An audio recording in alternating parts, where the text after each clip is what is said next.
perwakilan dari kelompok 3. Di sini saya akan menjelaskan tentang strategi discovery.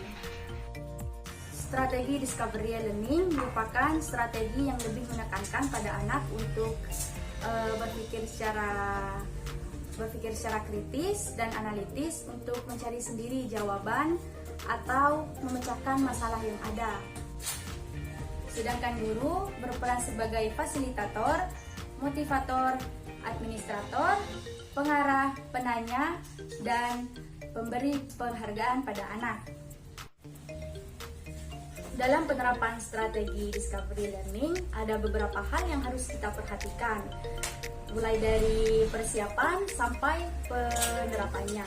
Dijelaskan menurut Kemendikbud tahun 2013 tentang langkah-langkah persiapan strategi discovery learning.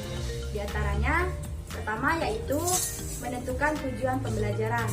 Kedua, melakukan identifikasi karakteristik peserta didik seperti kemampuan awal, minat, gaya belajar, dan lain sebagainya. Ketiga, memilih materi pelajaran. Keempat, menentukan topik-topik yang harus dipelajari oleh peserta didik secara induktif. Lalu yang kelima, mengembangkan bahan-bahan belajar yang berupa contoh-contoh, ilustrasi, tugas, dan sebagainya untuk dipelajari oleh peserta didik. Dan yang keenam, mengatur topik-topik pelajaran dari yang sederhana ke yang kompleks, dari yang konkret ke yang abstrak, atau dari tahap enaktif, ikonik, sampai ke simbolik. Rencana strategi pembelajaran discovery. Menurut Syah, dalam mengaplikasikan strategi discovery learning di dalam kelas, yaitu stimulasi atau pemberian rangsangan pada anak. Kedua, problem statement atau persyaratan atau identifikasi masalah. Tiga, data collection atau pengumpulan data. Keempat, data processing atau pengolahan data. Kelima, verification atau pembuktian. Dan yang keenam, generalization atau menarik kesimpulan. Alat dan bahan yang perlu disiapkan dalam proses pembelajaran discovery learning perlu menyesuaikan dengan topik pembahasannya. Contohnya, jika topik pembahasannya mengenai diri sendiri, alat dan bahan yang perlu disiapkan yang pertama puzzle, kertas, cat warna atau krayon, dan pensil.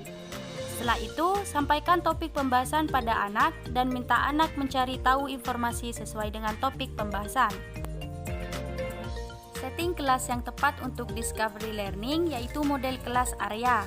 Karena model pembelajaran area ialah model pembelajaran di mana anak diberi kesempatan untuk memilih atau melakukan kegiatan sendiri sesuai dengan minat mereka di dalam area-area yang telah disediakan.